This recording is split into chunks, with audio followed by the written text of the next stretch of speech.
बच्चों kinetic energy और linear momentum के बीच का रिलेशन निकालना है हम लोगों को।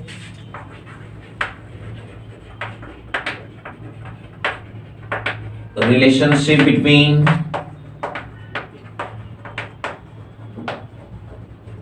Kinetic energy and momentum. बच्चों रिलेशन का क्या मतलब होता है कि कई बार क्या होता है कि हमारे पास ऐसे क्वेश्चंस दिए होते हैं जो काइनेटिक एनर्जी और मोमेंटम से रिलेटेड हो। मतलब कि अगर आपको मोमेंटम दिया है तो काइनेटिक एनर्जी पूछा जाएगा, या फिर अगर काइनेटिक एनर्जी गिवन है तो फिर आपसे मोमेंटम की वैल्यू को फाइंड करने के लिए कहा जाएगा। इस तरह के जो न्यूमेरिकल्स होते हैं उसको हम लोग एक फॉर्मूला पहले डिराइव करना चाहते हैं जो रिलेशन कहलाते हैं उन सबके। जैसे काइनेटिक एनर्जी अगर आपको गिवन है और मोमेंटम अगर निकालना हो, या मोमेंटम गिवन है काइनेटिक एनर्जी निकालनी हो, तो इस केसेस में हमारे पास एक ऐसा फॉर्मूला होना चाहिए, एक ऐसी रिलेशन होनी चाहिए उन दोनों के बीच का, जिसका इस्तेमाल करके हम न्यूमेरिकल्स कर सकते हैं। तो बच्चों मैं इसका एक न्यूमेरिकल्स तो नहीं, मैं इसका रिलेशन निकाल के दिखाता हूं। सबसे पहले क्या करना है, काइनेटिक एनर्जी लिख लो। Kinetic energy is equal to half into M multiply by v square. Half mv square is the formula of kinetic energy and p is the linear momentum. Kinetic energy half mv square, momentum p is equal to mass into velocity. Initially first में आपको क्या करना बच्चों, यहां से एक value निकाल लो, चाहे आप m निकाल लीजिए चाहे आप v निकाल लो, कुछ भी निकाल लो। मैं v का यूज करता हूँ, v निकाल लेता हूँ, तो ये वैल्यू आ जाएगी बच्चों, ये p अपॉन m, इसकी वैल्यू यहाँ पर पुट कर दो तो ये आ जाएगा हाफ इंटू एम, वी की प्लेस पर पी अपॉन एम का स्क्वायर। तो काइनेटिक एनर्जी क्या आ गया, half into M into P square upon में एम स्क्वायर। एम से ये कैंसिल हो जाएगा तो kinetic energy is equal to half, ये पी स्क्वायर बचेगा, पी स्क्वायर अपॉन में 2m, क्रॉस मल्टीप्लाई कर दीजिए तो पी स्क्वायर की वैल्यू आ गई बच्चों, पी स्क्वायर बराबर 2m k। तो P की वैल्यू यहां से निकल कर आएगी अंडर रूट 2m k। तो ये हमारा रिलेशन आ गया काइनेटिक एनर्जी, मोमेंटम और मास के बीच का। कई बार क्या होता है कि कुछ न्यूमेरिकल्स आपसे ऐसे दिया जाएगा, सपोज कि दो बॉडी है वो मूव कर रही है किसी भी पर्टिकुलर वेलोसिटी के साथ, कंडीशन है कि उस दोनों बॉडी का मोमेंटम सेम है, तो काइनेटिक एनर्जी का रेशियो क्या होगा। ठीक, तो पहले इसको आप नोट कर लो एक बार। अब देखो क्वेश्चन किस तरीके से आपका पूछा जाएगा। क्वेश्चंस बच्चों देखो, कंसीडर, मान लिया हमने लेट कर लिया कि दो बॉडी है, एक ए है और एक बी है।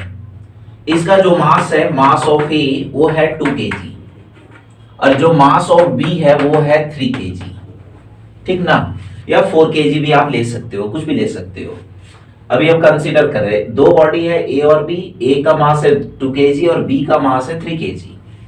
दोनों का मोमेंटम सेम है बच्चों, बोथ हैव इक्वल मोमेंटम, मतलब momentum of A is equal to momentum of B, इन दोनों का मोमेंटम सेम है। फाइंड करना है आपको, फाइंड द रेशियो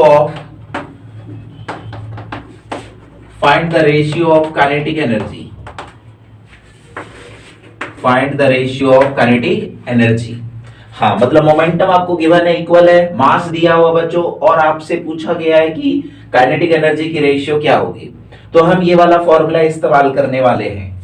ठीक है, पी स्क्वायर, देखो दोनों का मोमेंटम सेम है बच्चों इसका मतलब पी ए बराबर पी बी, मतलब पी ए स्क्वायर बराबर P B square.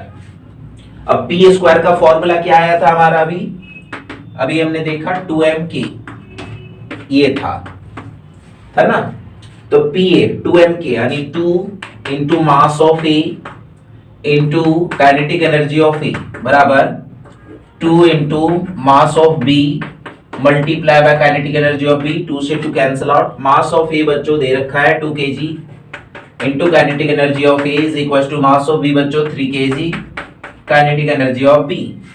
So kinetic energy of A upon kinetic energy of B कर दीजिए, सो के ए अपॉन के बी, के ए अपॉन के बी इज इक्वल टू 3, ये उधर डिवाइड में चला जाएगा तो ये आ जाएगा 3/2। रेशियो लिखनी है बच्चों तो ये आ गया 3:2, ये आ गया हमारा के ए रेशियो के बी।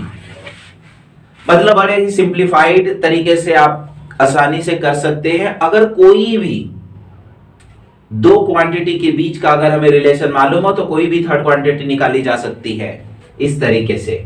जैसे हमारे पास ये रिलेशन था, देखो इन दोनों के बीच का रिलेशन पी के साथ है, पी हमारे को इक्वल दे रखा है। कई बार क्या होगा इक्वल नहीं भी होगा, तब क्या होगा कि बोला जाएगा कि मोमेंटम ऑफ ए बी के मोमेंटम से 2 टाइम्स है, momentum of A is equal to twice of momentum of B. उस केसेस में क्या करना है, फिर यहां पर ट्वाइस लगा देंगे, P A equal to twice of B, तो फिर यहां ट्वाइस ऑफ बी यानी 2b का स्क्वायर करके फिर वहां से वैल्यू निकालेंगे। ठीक ना, क्वेश्चन सबसे ये हो गया, इसको नोट कर लीजिए। यहां से क्वेश्चंस बदल गया। मान लो कि क्वेश्चन है कि पीए जो है ट्वाइस ऑफ पीबी है, तो क्या करना है, हमारे पास रिलेशन क्या है, पीए स्क्वायर बराबर पीबी स्क्वायर है ना। पीए स्क्वायर बराबर क्या दे रखा है यहां पर देखो, पीए स्क्वायर और पीए जो है वो ट्वाइस है 2b का। बात समझो, PA square is equal to 2b, sorry बच्चों इसको ऐसे लो यार, ये दे रखा है ना, स्क्वायर कर दो, पीए स्क्वायर बराबर 4pb square, squaring both side कर दिया। पीए बराबर 2 into mass of A into kinetic energy of A, B बराबर ए बराबर 4 इंटू 2 इंटू बी के लिए 2 into mass of B into kinetic energy of B का स्क्वायर, ये बी है। अब देखो जरा ध्यान से, 2 से 2 कैंसिल हो गया, मास ऑफ ए बराबर कितना 2 kg, 2 इंटू के ए बराबर 4 इंटू एम बी है बच्चों 3 इंटू के बी स्क्वायर, और 2 से ये 2 काट दो, 2 2 जा 4, तो के ए अपॉन के बी बराबर 3 2 जा 6, 3 2 जा 6, ये स्क्वायर यहां नहीं आएगा, यहां भी स्क्वायर नहीं आएगा, स्क्वायर नहीं होता रिलेशन में। सो के अपॉन के बी बराबर 3 2 जा 6 अपॉन 1, तो रेशियो क्या आ गई हमारी, रेशियो आ गया बच्चों के ए रेशियो के बी बराबर 6:1। इस तरीके से बहुत सारी वेराइटीज, अभी हमने क्वेश्चंस देखा नहीं, आपको जस्ट एक एग्जांपल बताया कि इस तरीके के क्वेश्चंस आपको दिया जाएगा। ऐसा क्वेश्चंस पी ए बराबर twice of B, 3 times of B, या फिर दोनों के मोमेंटम बराबर है। ठीक है, एक क्वेश्चन मैं आपको और बताता हूं, जैसे परसेंटेज वाइज भी क्वेश्चन होता है, जैसे percentage change in momentum, percentage change in momentum कभी भी क्वेश्चन आ जाए,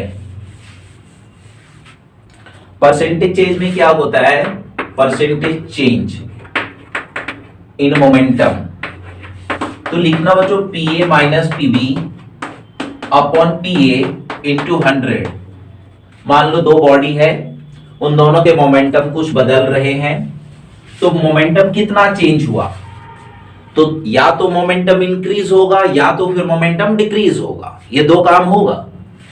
अब यहां पर जरा सा ध्यान दो, अब यहां पर जरा ध्यान दो बच्चों, यहां पर पीए डिवाइड करेंगे तो क्या आएगा 1 माइनस पीबी अपॉन पीए, यही आने वाला है हमारा क्वांटिटी।